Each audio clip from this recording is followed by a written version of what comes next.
नमस्कार। कभी ऐसा महसूस होता है कि राजनीतिक वादों और जमीनी हकीकत के बीच एक बहुत बड़ी खाई है कि जो बातें कही जाती हैं वो हम जैसे आम लोगों की जिंदगी की परेशानियों से कोसों दूर लगते हैं।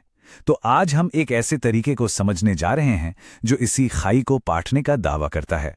इसका नाम है ब्लूप्रिंट प्रोटोकॉल। देखिए, इस संवाद का कोई नया तरीका नहीं है, बल्कि ये आंकड़ों को सीधे लोगों के जीवन से जोड़कर राजनीति में भरोसे को फिर से बनाने की एक बहुत ही सख्त और अनुशासित कोशिश है। चलिए इसे परत दर परत समझते हैं।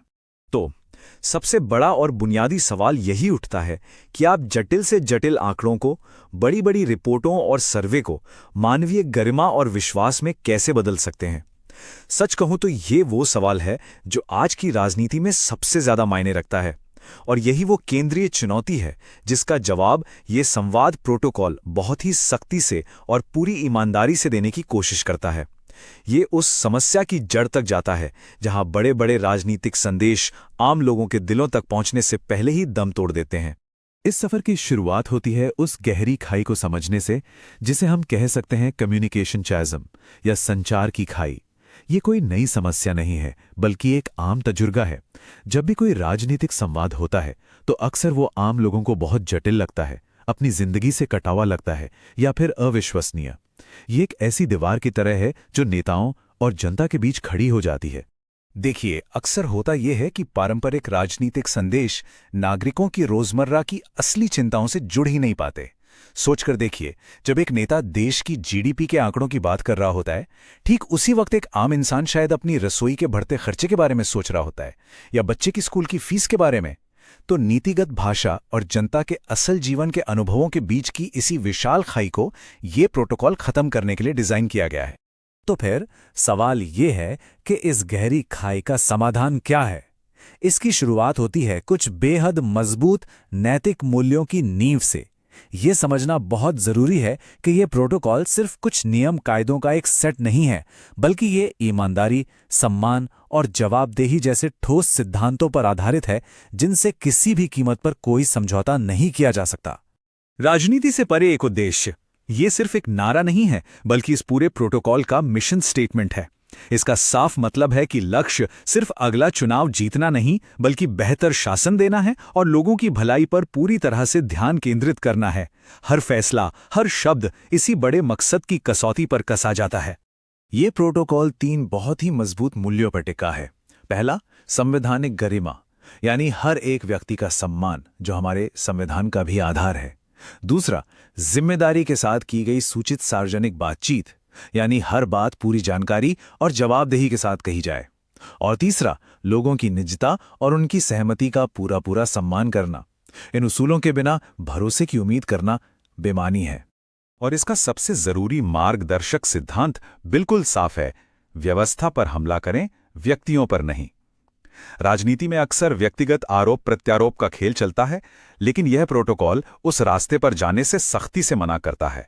इसका पूरा ध्यान व्यवस्था में सुधार लाने पर होता है, ताकि समस्या को जड़ से खत्म किया जा सके, न कि सिर्फ किसी व्यक्ति को निशाना बनाया जाए। चलिए अब देखते हैं कि ये प्रोटोकॉल असल में काम कैसे करता है। इसके पीछे कुछ खास और बेहद सख्त नियम हैं जो इसे इतना असरदार बनाते हैं। इसे एक बहुत ही बारीकी से बनाई गई मशीन की तरह समझिए, जिसका हर पुर्जा एक खास मकसद के लिए लगाया गया है, और अगर एक भी पुर्जा अपनी जगह से हिला तो समझिए पूरी मशीन रुक जाएगी। इसका सबसे पहला और सबसे सख्त नियम है सोर्स ट्रूथ लॉक, या कह लीजिए सच्चाई का ताला। इसका मतलब यह है कि संवाद में इस्तेमाल होने वाली हर एक जानकारी, हर एक आंकड़ा सिर्फ और सिर्फ एक ही भरोसेमंद और पहले से तय स्रोत से आएगा। किसी भी बाहरी सुनी सुनाई या मनगढ़ंत बात को इसमें शामिल करने की बिल्कुल भी इजाजत नहीं है। ये नियम संदेश को 100% सच्चा और भरोसेमंद बनाए रखता है।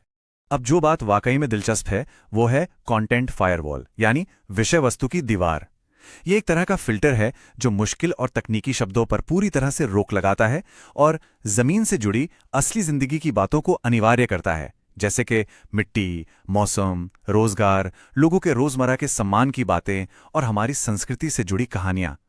यह नियम पक्का करता है कि कहानी हमेशा इंसान और उसकी जिंदगी के इर्द गिर्द ही घूमे, न कि बेजान आंकड़ों के। इस प्रोटोकॉल के तहत जो भी संदेश तैयार होता है वो 4 मजबूत स्तंभों पर खड़ा होता है। पहला है ह्यूमन वॉइस, यानी कहानी हमेशा संस्कृति और समाज की जड़ों से जुड़ी होनी चाहिए। दूसरा, विजुअल कोहेरेंस, मतलब कोई भी फालतू तस्वीर नहीं, हर विजुअल का कहानी से सीधा संबंध होना चाहिए। तीसरा, भाषा का नियम, यानी संवाद हमेशा स्थानीय भाषा में सबसे पहले होगा। और चौथा, अनिवार्य ब्रांडिंग, जो हमेशा स्क्रीन पर साफ साफ दिखाई देगी। तो जब इन सभी सख्त नियमों और उसूलों को एक साथ मिलाया जाता है तो आखिर में जो चीज बनकर सामने आती है वो क्या होती है? वो होती है एक बहुत ही सधी हुई, गहरी और लंबी कहानी वाली डॉक्यूमेंट्री। चलिए अब जरा इस कहानी के ढांचे को देखते हैं। इस डॉक्यूमेंट्री की लंबाई बिल्कुल तय है, ठीक 19 मिनट, ना 1 सेकंड कम ना 1 सेकंड ज्यादा। अब ये कोई मनगढ़ंत संख्या नहीं है, ये इस बात का सबूत है कि इस ब्लूप्रिंट में हर चीज कितनी सटीकता और अनुशासन के साथ तय की गई है। यहां हर एक सेकंड का हिसाब है और उसका एक मकसद है। और ये है उन 19 मिनट की कहानी का पूरा ढांचा। देखिए, सफर शुरू होता है पहचान और उद्देश्य बताने से। फिर कहानी जमीन की हकीकत को, लोगों के असली मुद्दों को समझती है। इसके बाद विश्लेषण से निकले 3 सबसे जरूरी संकेत सामने रखे जाते हैं। फिर नतीजों का बारीकी से विश्लेषण होता है और आखिर में एक ठोस समाधान, एक स्पष्ट ब्लूप्रिंट और भविष्य की एक नई राह दिखाई जाती है। ये एक पूरा सफर है जो समस्या से शुरू होकर समाधान पर खत्म होता है। तो इन सभी नियमों, सख्त प्रक्रियाओं और ढांचों का आखिरी मकसद क्या है? मकसद सिर्फ अच्छा संवाद करना नहीं है। असली लक्ष्य है बेहतर और उद्देश्यपूर्ण शासन को चलाने के लिए इस संवाद का एक औजार की तरह इस्तेमाल करना।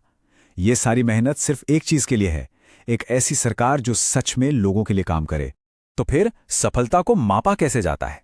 इस प्रोटोकॉल में सफलता का पैमाना चुनावी जीत नहीं, बल्कि शासन से मिला रिटर्न ऑन इन्वेस्टमेंट है।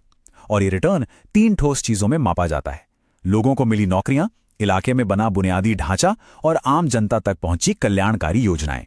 यही असली रिपोर्ट कार्ड है। इस प्रोटोकॉल का अंतिम और सबसे बड़ा इरादा बिल्कुल साफ है। सिर्फ चुनाव जीतना काफी नहीं है। असली लक्ष्य ऐसे जन केंद्रित नेता तैयार करना है जो अपने इलाके और अपने लोगों का सच में उत्थान करें। ऐसे नेता जो असरदार हों, जवाबदेह हों और जिनका हर काम जनता की भलाई के लिए हो।